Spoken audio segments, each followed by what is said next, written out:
जय विजय भवा देवदेवोत्तमा देवगंभीर स्वामिन् पराक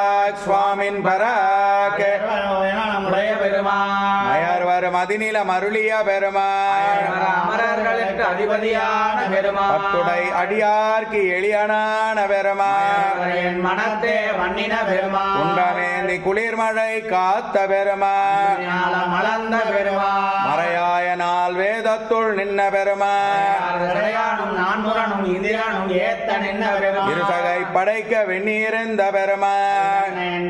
கழித்த பெருமாள் தருமன் விட தாந்தூது போன பெருமாள் உடல் படைத்த பெருமாள் தரணி பாரதத்தின் பாரம் தனித்த பெருமாள் என்னை அஞ்சலடை அஞ்சல் என்று அழைக்கும் பெருமாள் அந்தியம் போதில் அறிவுருவாகி அறிய அழித்த பெருமாள் செய்தான் அவன் ஊர் நாசமாக வல்ல நம்பிய பெருமாள் கௌசிகன் வேள்வியை